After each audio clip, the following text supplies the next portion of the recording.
This episode is sponsored by Property Filter. Find great deals faster. Hello and welcome to the Financial Freedom Podcast, sponsored by us at Property Portfolio Building. This podcast is designed by real people on their journey to achieving financial freedom, and we'll focus on people who've either already attained it, who are joining us on that journey, or maybe a specialist topic that can help you build your technical knowledge to achieving and maintaining that financial freedom. We hope you enjoy it. Hi folks, and welcome back to the Financial Freedom Podcast. Today's episode is one of our technical episodes, and it's a little bit more about what we do as a business. We get asked a lot, I understand you build portfolios and I understand you do some projects, but what is it you fundamentally do? So this episode is going to hopefully lay that out for people so you can understand that as a day-to-day what our organization is trying to achieve. But there's a second part to this, which is in the next 12 months, there may be opportunity, and I say maybe because we're not quite there yet, for people to work alongside us as potential licensees of our business. So laying this out today will help both our clients understand, hopefully, and any potential future clients, hopefully, understand what it is we do. But then again, also lay out what we do end to end.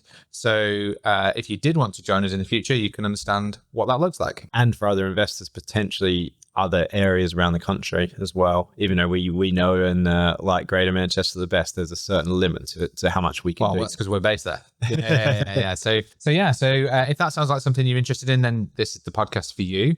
As always, I welcome my co-host Tim Witt. Welcome. Great to be here.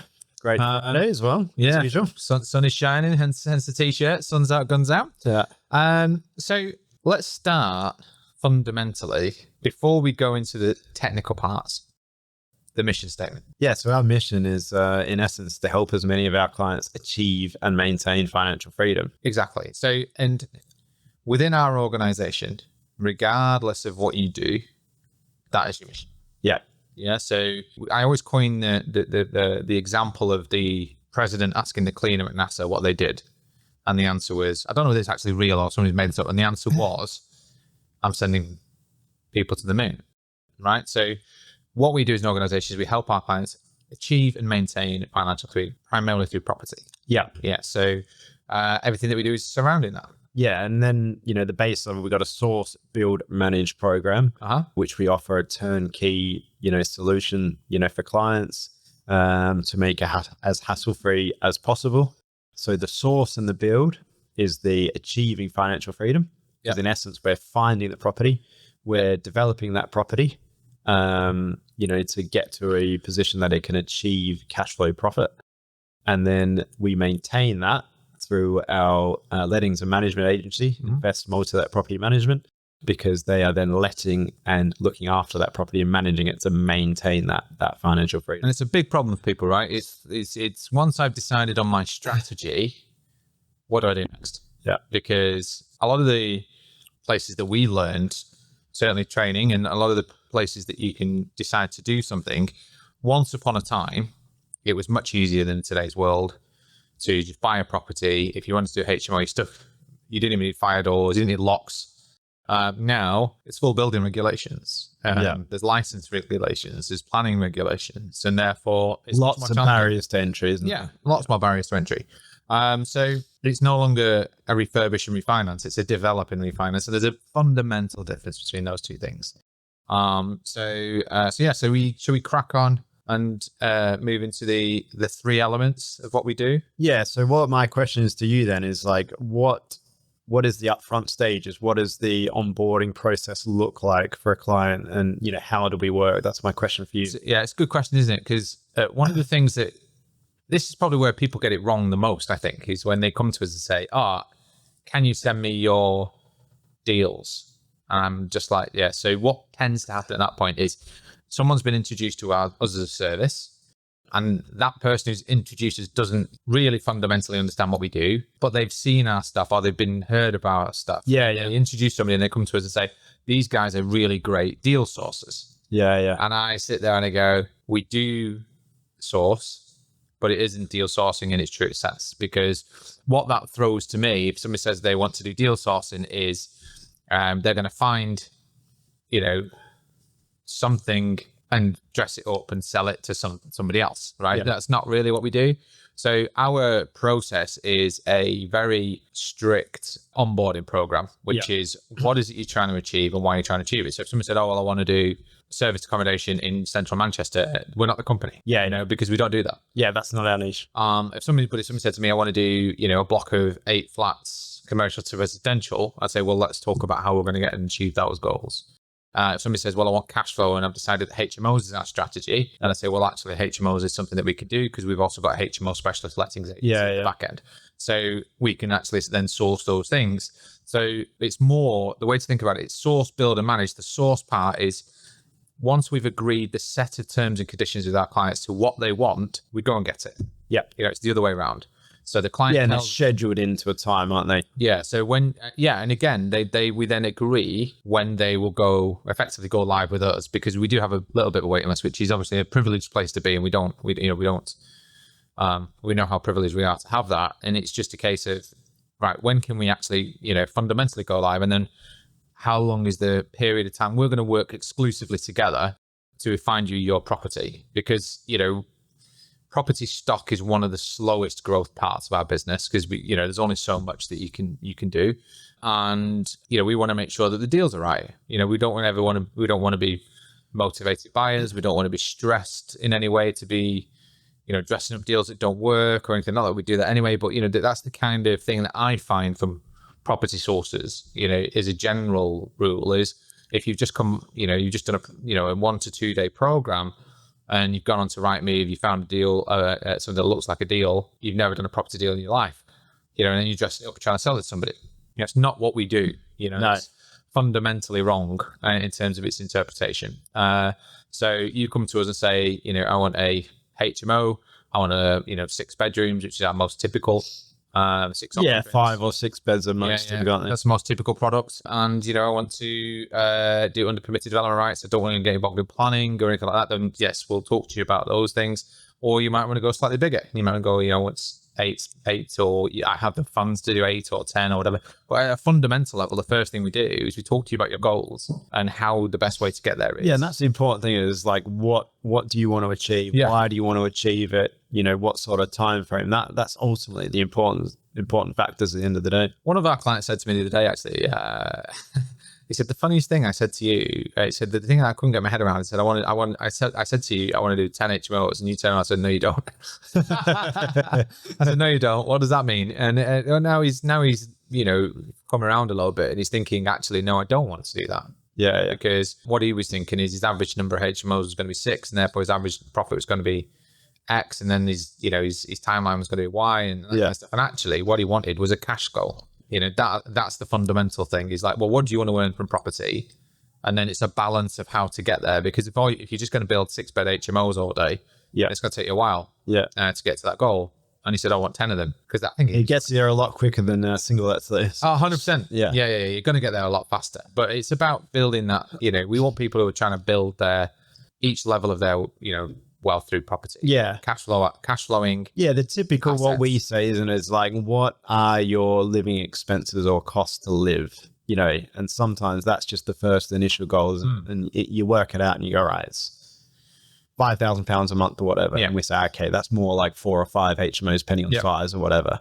And then that brings it down from that 10 to that 4 or 5. And then say, look, when you get to that goal, then you can maybe reassess and what other things you want to look at and diversify and all those sort of things potentially. Yeah, because you might just be in a different place, because they're noisy. They are noisier, even though we make it as noiseless as possible. They are still noisier than a single let or a commercial asset, certainly. And we talk about it being more of a cash flowing asset. And there's other things to do, because there's 3 levels to wealth: there's cash flow, profit, and assets. So we try and encourage people to balance themselves across those 3 things. So when somebody then signs up to us, we agree a set of terms and conditions, and in that set of terms and conditions sets the funds that they have to have available for the commencement of their sourcing program, and then the return on investment that we will agree to present back to them. Using an appraisal on a property that is live, and the deal is normally done at that point for that property. So we're coming to you with this deal's done, this is the return, it meets your criteria. We're going to put it into your name. You've already got your stuff, please have a review of the pack that we give you, which is a report. It's a measure, site measure, and then it's an appraisal, technical appraisal, which is a build cost appraisal, and then all of the fees and costs and stuff associated with all the numbers. And then there's a best guess estimate on the end value of the property, which is based on 30 to 40 now. Yeah, it's a very good point you're raising there. appraisals. So the way that we present the deal, we have, let's say someone's using bridging finance and development finance as an example. So we have a tab that's like, this is what we think it's going to achieve for the upfront finance. And then we've got another tab, which is the refinance. This is what we think it's going to actually achieve on the back end. There's reasons why it changes from start to end. Predominantly at the back end, you've got a finished product, you've got live ASTs and all those sort of things. So we've got tenants in, and you've done the program, you finished the build, and people don't realize that this is one of the fundamental things that goes wrong in property, is that your expectation of what it might look like at the end might be true, but it doesn't mean that everyone's going to agree with you at the front end. And that's why we give two appraisals, right? We give one that we believe, based on our experience, a valuation surveyor, if you're using bridging and development finance, is going to agree with up front, and then what might happen at the end, which is more truer based on our experience in our lettings business, and then the revaluation process. So it's really accurate, actually, I have to say, in terms of our valuation process is pretty well, within a couple of percent. And I can't imagine it being more accurate in the market. Or no, and our cost base is based on numerous projects. So one of the wash up things that we do on every project goes into our sourcing plan, which is how much does it cost, each project cost, and then what the elements of those costs over that life cycle of the project. And then we're going to start this new project. So if we add all those costs up, this is your new valuation for your build costs and your consultancy costs and stuff. That's usually within a percent or two. And something for our listeners, for average cost per room, I got to about 40 projects or something. The average cost per room was £23,928. And it varied between 17,000 per room and 30,000 per room as a bit of a guide. Yeah, and it's important to recognize that, because that's for full conversions, mind you. Yeah. The higher the value, the higher value ones, obviously, they're like basement conversions, basement, loft and dormer type scenarios. Where that's on. Quite a lot of general structural works and stuff like that. Yeah, absolutely. Yeah. Whereas the 17 is probably your most basic 5-bed HMO. No wall movements. Everything's spaced out real well. Space well. Windows are okay. Roofs are okay. Facades okay, etc. Yeah. No, agreed. And this is the bit that people get wrong, right? So they how much will it be? It'll be about this much. And as long as you're putting something in those, as a budget, at least you've got a budget. At the end of the day, but 23k average is not a bad shout. And then the rest of the sourcing process, we found the deal, presented it. So what then is the rest of the? So we do once we presented the deal, obviously we've got a fully systemized program. So we have panel brokers if you need to raise finance. We actually have relationships with financiers ourselves as well, which are. If you're happy to take that particular financier on, then it's actually slightly cheaper for you because you get a reduced rate on the fees if we refer you directly. We have a panel of solicitors that we use. You're welcome to use those, and we start into the conveyancing process. And then during that conveyancing process, it's then really the client who will dictate to us whether or not they want to start the pre-construction works, which is, if you're doing a bridging and development loan, you don't really have a choice, because they're going to want loads of things. All the information you've got to provide to the lender comes out of that pre-construction sort of project management. Architectural drawings, they're going to want full cost plan, they're going to want potential build contracts, scope of works, detailed drawings. So we'll put all that together before normally the completion of the purchase. Some clients who, if you're buying for cash and you're going for planning and that kind of stuff, they may wait, until if it's cash funded, that's probably the best example, because you can get through the legal process fairly quickly, get it bought with cash, then you don't have to risk any funds beforehand, or minimal, don't you? If if the deal is defaulted. And that's your first risk, really, isn't it, in terms of our processes, which is the first risk is you do a bit of pre-construction work before you buy it. So there is cost. You got to pay us a little bit of money. You got to pay the architects a little bit of money, and you're going to have to pay probably a valuation fee. Maybe some lender legals, maybe some search fees, things like that. And you've not bought it yet. So, but normally the conveyancing process is, by the time you start hitting cost, is a little bit further along. So we're certainly not going to advise you do any of that before your searches are ordered and your contract packs received from the seller and all that kind of thing. We think we've had one. We've had one where the seller pulled out of, I don't know what we're up to, say close to 50 now, or something like that. Yeah. So it's very low percentages. And we've had one recently, which we're looking at, where the planning requirements have changed in a very quick circumstance. An Article 4 direction came in literally overnight. So that's one variance to change. Yeah, an immediate implementation. Yeah, which is bonkers. But then, apart from that, it's lots of people got caught in projects for that as well. So I mean, there are risks associated with this part of the process, and we try and make it as hassle-free as possible. Obviously, we're going to chase the sellers, we're going to chase the agent if there is one, we're going to chase the conveyancer if there is one. We're going to provide the brokers with all the information they need, or the finance company with all the information they need. And then meet the valuation surveyors out there. We provide valuation packs and things like that. So as part of that is we'll build that valuation pack based on the rental in the area, rental rates in the area, where we've got 400 comparables. So we will do all of those things. So you can sit back and go, well, as long as everything is done in line, you should be completing on that project, confident that once you complete, your program's going to start. Pre-construction conveyancing process, the general works our clients would have to do is get the funds in place, get involved with either the broker or the financier for things that they need to do. Well, you have to sign the contracts, obviously. Signing of legal paperwork. Legal paperwork is the main one that slows us down. Security documents, there's independent legal advice that you generally have to do. Yeah, if you're giving personal guarantees. If you're giving personal guarantees, so there's those sort of things. Pay for searches, pay the invoices as they come in so everything keeps moving. So the slips, trips and falls during this process are sometimes fundamental misunderstandings about property, especially if you're a first-time property investor. You might not have done these things in the past, right? So I'm going to make a couple of notes just on the slips, trips and falls before we move on. So one of the slips, trips and falls is leasehold property. We get this all the time. I don't want leasehold property. I'm just like, well, that's 70% of the Northwest. And the reason for that is, leasehold has a bad reputation, mainly due to flats, right? So in the Northwest, old mill towns were built on the back of industry. So the landowner built property to house their workers, and those are the typical houses that make great HMOs. Yeah, and they're called virtual freeholds, aren't they? Because most of them are they started at 999-year leases.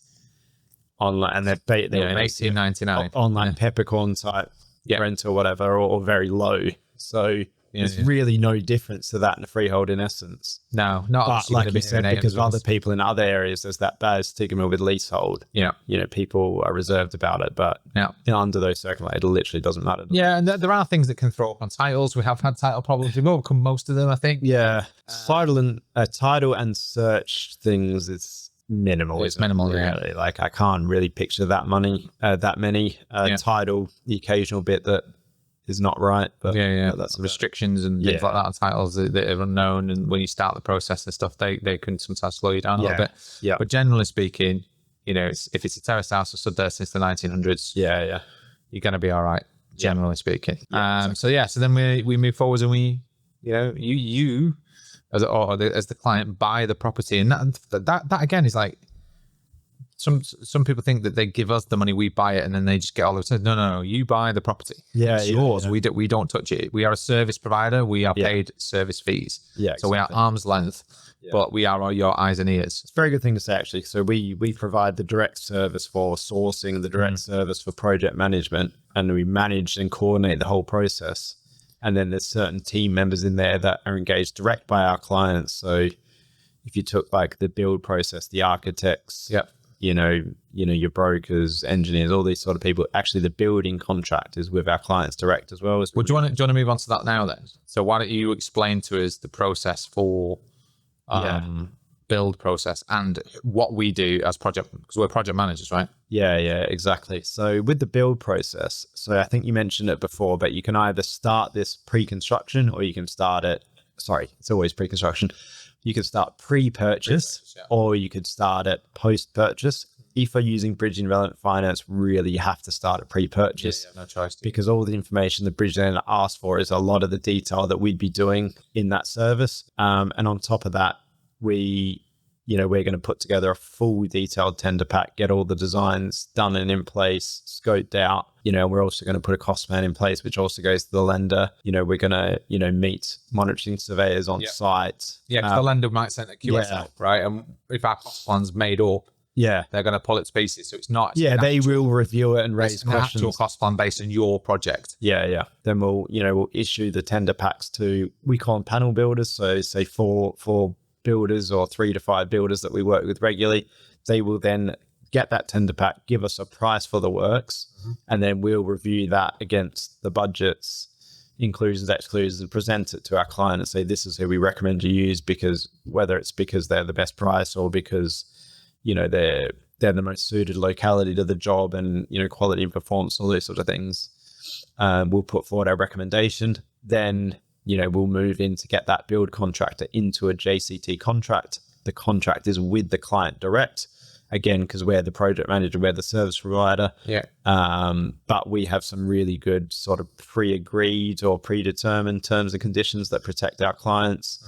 We've talked about them a lot on other episodes of these podcasts, but things like payment terms, program durations, retention sums, defect liability periods, all those key things you have to agree in a contract. We've agreed good, fair terms between our panel builder contractors and our clients to get into place. Then as you get the purchase done, we can then sign the contract. We can do the pre-construction, checks on site for asbestos survey, building control notices, health and safety work to comply with CDM regulations, etc. And then hit the go button with the start on site date with the contractor. And then your reporting system kicks in, doesn't it? Yeah. So all the way through the process, it's important to note, actually, we didn't touch on this in terms of like the sourcing process. You'll get an update every couple of weeks from us. Yeah. So during the sourcing program, during the onboarding conveyance program, during the build program, every couple of weeks. And when the build program kicks in, it becomes more mental report based, isn't it? So sourcing and pre-construction, we have WhatsApp groups. So it's general communication through that. The on-site stuff, it's like a formal, PDF report type system where it's photos, videos. Yeah, it reports about progress, any cost items on site, any issues or how it's all progressing. Where if you're in and then it's photos and videos. Dubai or a man like a lot of our clients are. Yeah. You want to know what's going on. You want to see it. Because you're going to be nervous, right? Because I'd be nervous. Yeah, absolutely. It's you're putting the trust in the hands of us and our teams basically to get it delivered on your behalf. So and we do have clients that have never visited a property. Yeah. We've got some that have never visited a property and we've got others that like to go every week. So yeah, it is a variance. And then contact us the day before that the report's due to ask for an update on our site.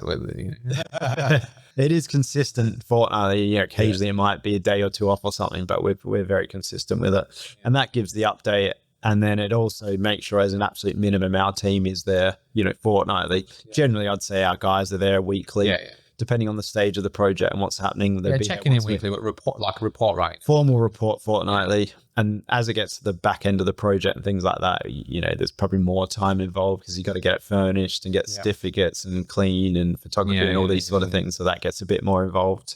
Stop the podcast now. This episode is sponsored by Property Filter. Property Filter is the #1 property tool for today's property professional.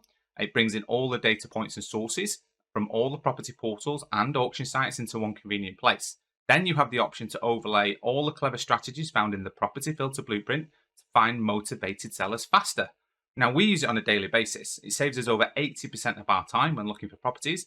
And if that sounds like something that you want in your lives, please go to register.property-filter.co.uk/PPB, which is the discount code for this podcast. You will get 2 weeks free and a discount on your first month. That's it from me. Back to the podcast. So it's a good point then. So we start the handover process, don't we? So you're starting to get your building control people to sign things off. You're starting to get you towards your practical completion date, which is normally a certificate from us. Say your practical. Can we cycle forward slightly? Just as you're talking about these things, I'm thinking about some of the key things that happen on site that we do. So during the build phase, obviously there's things like if you got a lender valuation reviews you can do. So we'd meet them out there, us and our project manager, meet them out there. Building control you mentioned there, but like during the build, we really take the ownership of that to protect our clients' interest and making sure that we're meeting building control talking him through anything on site because we're managing the client's risk. Don't let building control just if building control just meet the builder, building control says you need this, builder goes yes, and then they go, Mr. Client, here's your cost, here's your variation. Yeah, whereas our team wants to, you know, be in control of it and talk through and work out what is right and not right. And sometimes it is right. Sometimes it is right. Sometimes it isn't. So, but let's protect that cost risk as best as possible to manage the budget of the project. So yeah, a couple of key things before we get to that back end stage that we do consistently. Yeah, we had one on a flat development recently, didn't we, about EV charges, but we hadn't even we hadn't even thought about it. Yeah. That is completely new off the straight off the cuff, like straight off EV the cuff. charges in. I was like, didn't think about that. Yeah. But actually, practically, it's not a bad idea. Yeah. You know, to have them. Why would it be a bad idea? But it's a cost to us. Yeah, obviously, you know, especially because we're going to keep that property and we're going to, you know, let it out. If they're there for tenants with electric cars, you know, if it's not there, they're just not going to let your property. So so in the long term, it should be a good thing. But yeah, it's just an unexpected cost that example. And that was right. They were right. Ultimately, they were right. So the regs had recently changed to that. You know, and that's that. Couldn't really argue it.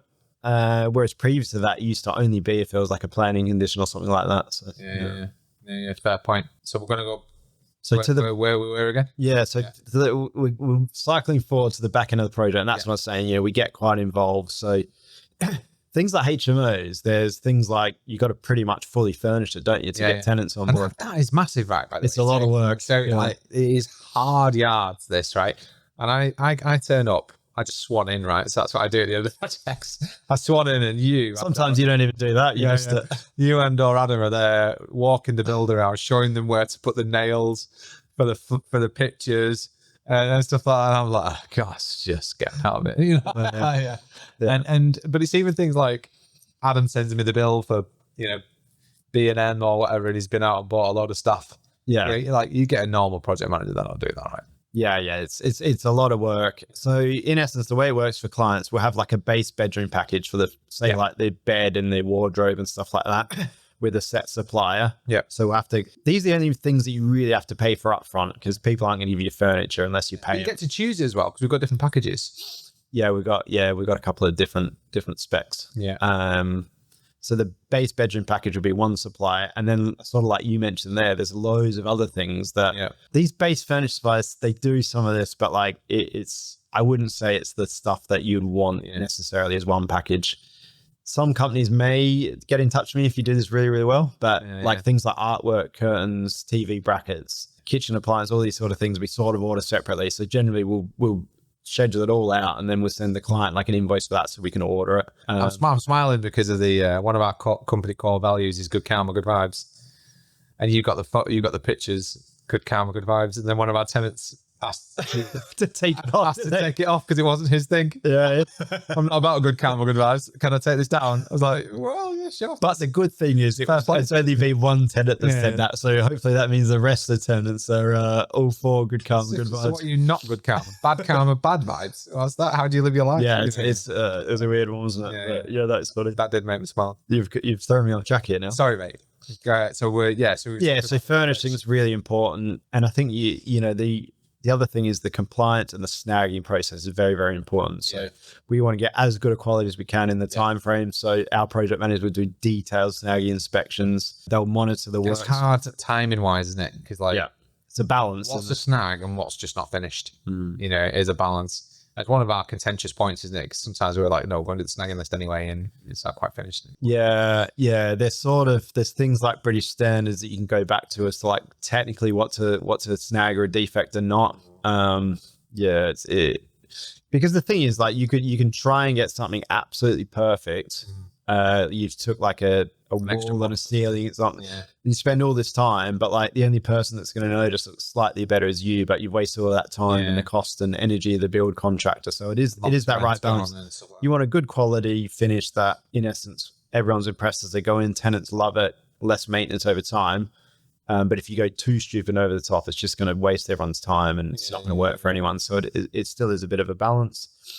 You need to, like you said before, the sign off from building control at the back end is very, very important. You know, we've got also licensing inspections from the HMO housing people, key certification to get in place fire, Yeah, so we will do that. gas. So this is about what we will do. So we will start that. Yeah, we take ownership and responsibility of all of this, even though like it's the responsibility of the developer and the owner. We make sure this is all in place, issued to the right people, obviously to our lettings team as well. They need it for compliance and to make sure it's in place as well. Yeah, so the licensing part will pass over to the lettings team because they are more in line with dealing with the license officers. Yeah. And the things that can happen is like there's a difference between building control and practical completion. Building control, looking at the fundamentals. Practical completion is actually all of the stuff's been finished in terms of like finishes and like paints and jobs and stuff like that.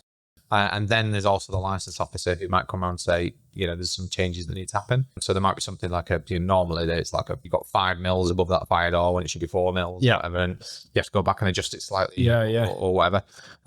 So those things happen. And then you've also got the final valuation inspection. Yeah. If you're moving from cash to a mortgage product or bridging finance to a mortgage product, I think we've only got 2 clients who are mortgaged. Yeah.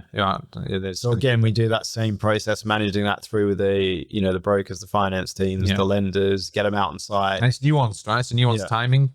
If you start too early, it's a problem. Yeah. If you start too late, it's a problem. Yeah. So the practical part of that is to try and get about half tenanted when your valuer turns up. Sounds about, because if you want it valued on the live passing rents, you need some evidence to show.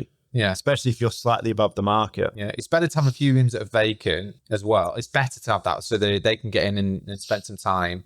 If every room's already tenanted, you can do it, but it's hard. You've got more coordination. We think that's the best time to do it. That's what works for us. That's how we go about it. Yeah, definitely. So and that is one of the big things, isn't it? It's like the biggest things that can happen to your project is A, not doing your build program up front and getting everything done, and the B is not getting your valuation at the end. Yeah. And I'd say rush that. I don't understand why they rush it. Absolutely, I need to get the valuation because my bridging loan is gonna bridging loan's gonna finish in 6 weeks. Well, unfortunately, if you rush this part, that bridging loan might go over and it might cost you $1,000, but you're gonna leave 50 grand extra in. Rush your valuation. Yeah, and that's where the balance is. Absolutely, it's commercial balance. Commercial balance, absolutely. Yeah. So as far as the project management, the final works are sort of get it handed over for professional photos to the lettings team, certification in place.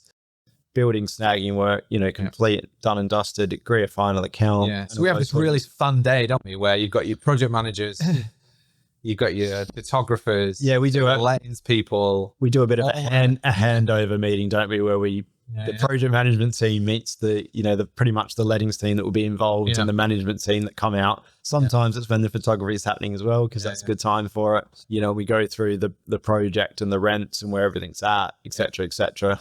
And that doesn't happen. Key codes, key locations, nuances, all those sort of things. And that's absolutely. And that doesn't happen in general.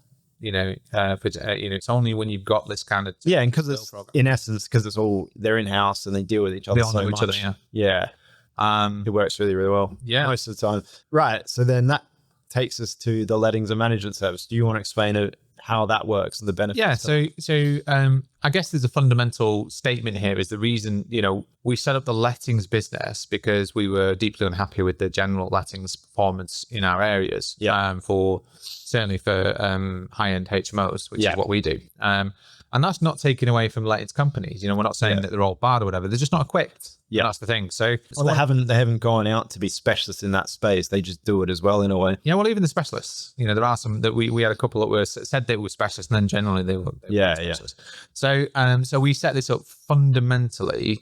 So our brand is by investors for investors, right? And that means something. Massively. It means that we are managing our properties in the way that we want them to be managed, and therefore we are going to. That's also because we do manage our properties as well. Yeah, exactly. So it's the same process, right? So, and there's 2 fundamental things. So this is the main. We've moved from obtained financial freedom in a way. So. Maybe not for your first one, but hopefully you're moving towards it regardless. To the maintained. And this is the bit that they didn't seem to get right. So the fundamental things that are important to you as an investor, number 1, valuation.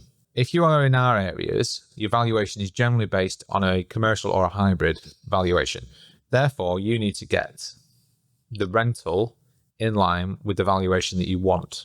Okay, so we've done an appraisal based on certain values. And one of the things we sat down and said, well, if we're going to say we're going to do those rents, we need to make sure we achieve them.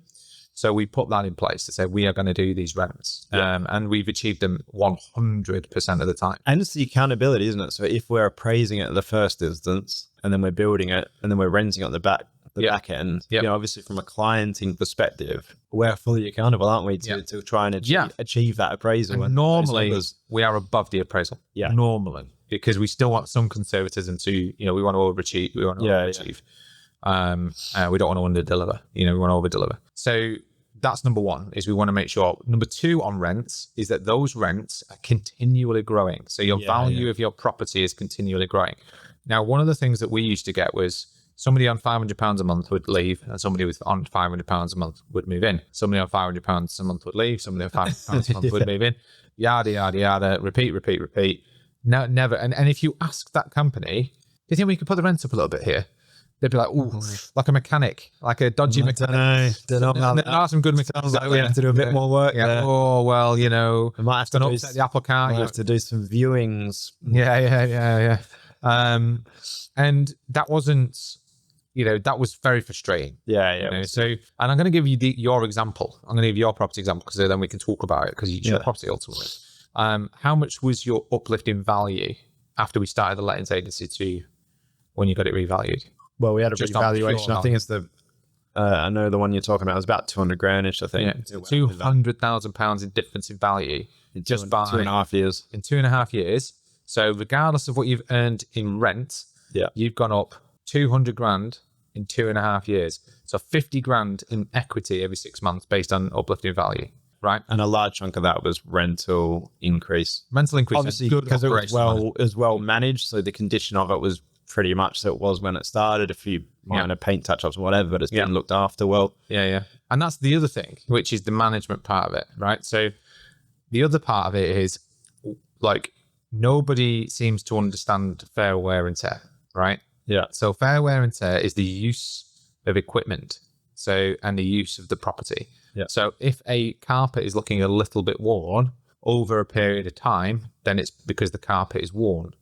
If the bed is a bit creaky, then it's because it's been used. If the mattress's springs have gone, it's because it's been used. If the headboard's been broke off, someone's broke it off. If there's marks all up the wall, it's because someone's put marks all up the wall. Yeah.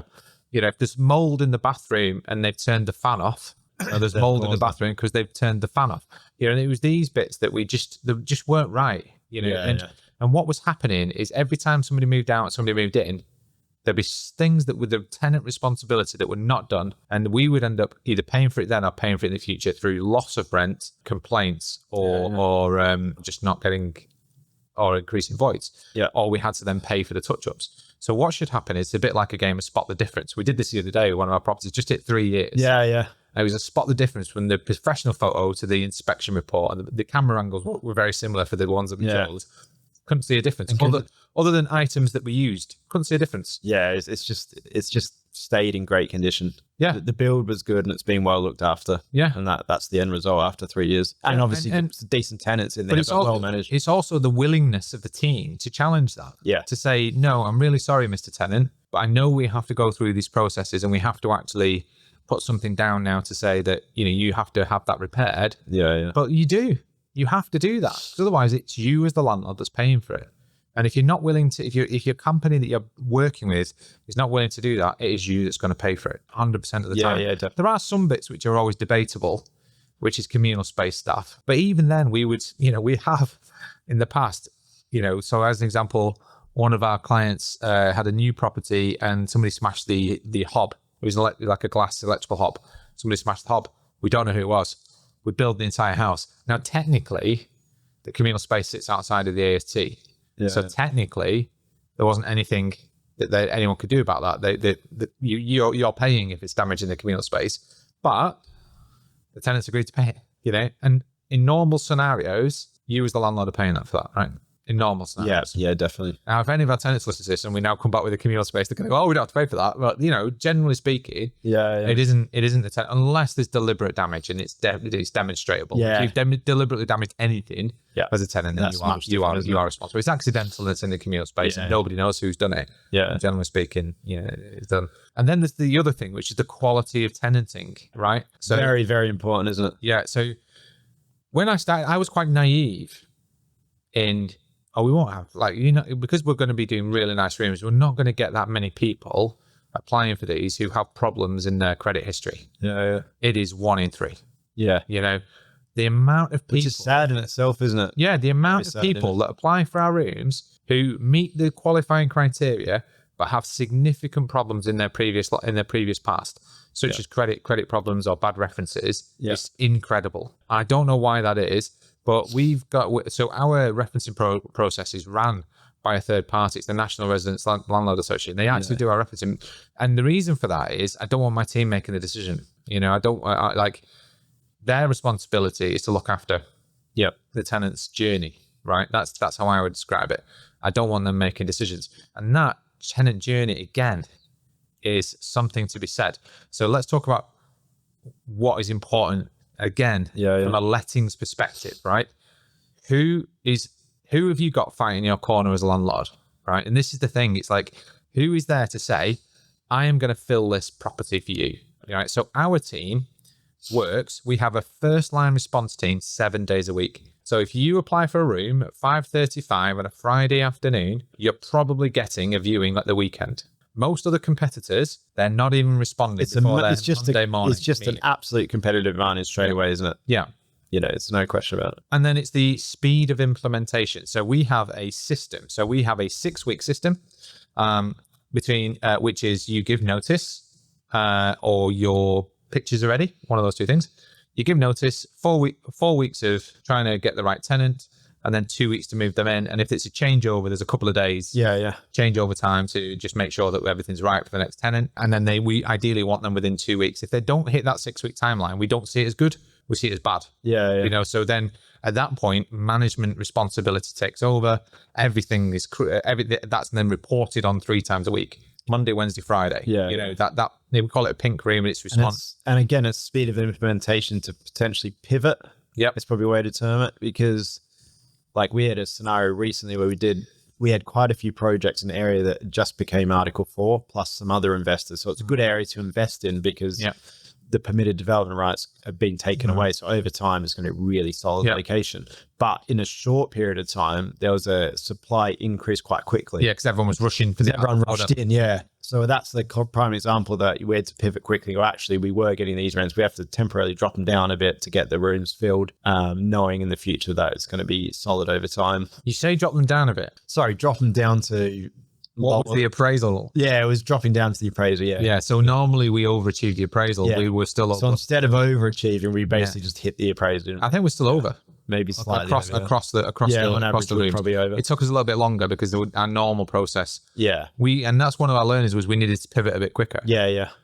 So normally now what we will do on a new project is we'll use our stretch rents for 2 weeks. And see the response, and then we'll pivot. Whereas this time I think we waited 3 or 4 weeks and then we pivoted, which was a bit too long in my opinion. Again, speed of implementation is key, and then learning from it as you get in those scenarios. And that's the common language in the business now, which is we want to be the quickest and best. So it's having that speed of implementation. So, and the reason that matters is if you want the best rates with the best tenant, if there's only one of those people that can afford the rent and they're the best tenant, and you apply, and we're going to get that tenant before you. They're going to see our rooms. They're going to be met well. You're going to have somebody that responds straight away. They're going to be booked in for the next day or whatever. And we're going to get that tenant before anyone else. Then create a bit of urgency for them to and then we do have some oversubscribed marketing methods, which is the team are trained in that, so they will use oversubscribed scarcity-based methods to encourage the tenant to take the room. We've got a couple more viewings later today.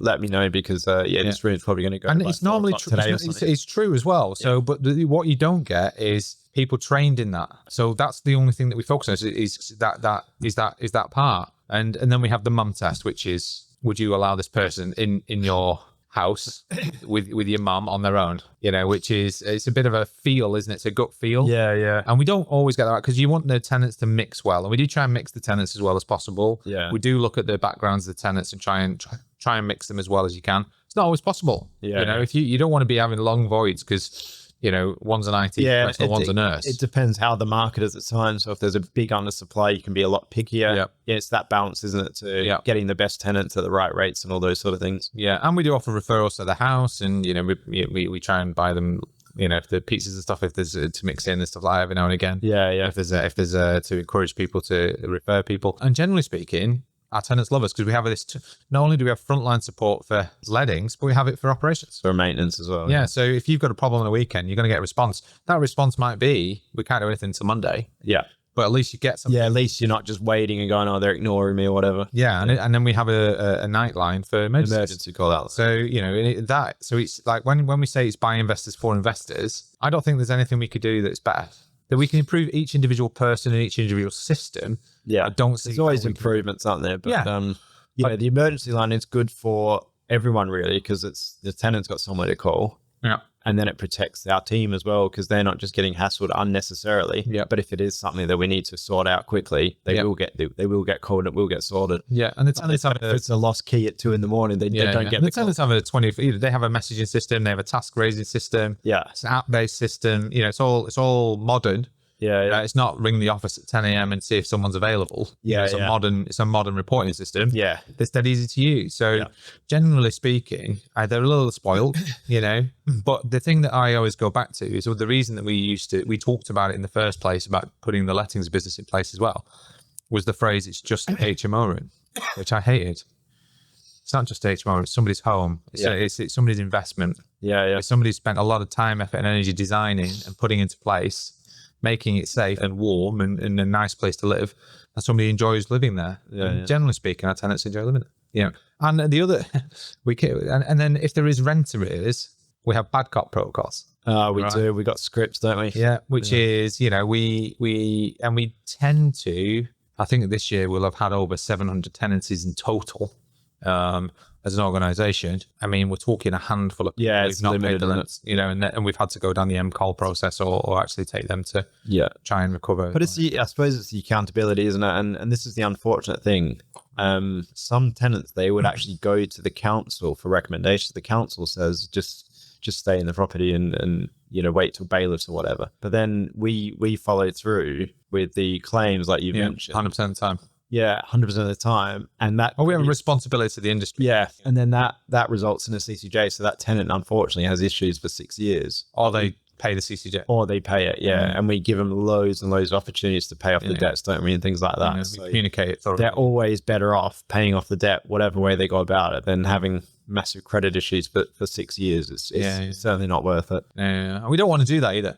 That's why we up the communication, and we are very strong. And hence why the referencing and the matching in the first place and things like that. And it is literally very small. It's small potatoes. I have to say, I think there's 4. Yeah, I think in over 700 that we've had to go down that route. It's very, very small. There's not many. Not many. And and then we obviously cleaning teams, fire risk assessing, and competent management checks, and fire tests. We've got our other lettings in the trenches podcast. Yeah, so you can check into more details. The fundamental is that it is a sales-driven lettings business. Yeah, who also has operational excellence. That's the fundamental. I think that pretty much covers our end-to-end. We could go into a lot more details, couldn't we? But I think so. Yeah, when it's quite a lot in it, really, that we do. It's quite a lot. That's why a lot of moving parts. There's a lot of people now. A lot of people now, really good people as well. So. Yeah, right. Solid. Yeah, absolutely. So, shall we wrap up? I think we should. Yeah. Great. So, thanks very much for joining us again on the Financial Freedom Podcast. Hopefully, that's given you some food for thought. Whether or not you're going to join us as a client, or whether or not you might think about. That sounds like something I would take a license on for my area in the UK. Then you can get in touch with us at podcast@invest-prop.co.uk. And as always, why not like and subscribe on whatever platform that you're looking at to keep up to date with our podcast episodes as they are released. And until the next time, thank you very much. Comments and feedback as well. We'd love some comments and feedback. We do get some. We get some, yeah. Yeah, and it's pretty much positive, isn't it? So until the next time, thanks, Tim. And thank you very much for listening, and we'll catch you in the next one. Yeah, till the next one. Cheers. Bye for now. Bye. Thank you once again for joining us on the Financial Freedom Podcast, sponsored by us at Property Portfolio Building. If you want to get in touch with us about today's podcast or any of the learning topics that we've gone through today, you can email us at podcast@invest-prop.co.uk or get in touch with us with whichever your social media platform of choice is. If you think you would add value to us as a guest on this podcast, you can please get in touch and let us know what you would be able to talk to us about. Other than that, we wish you well on your financial freedom journeys. And once again, thank you for joining us, and we'll see you on the next one.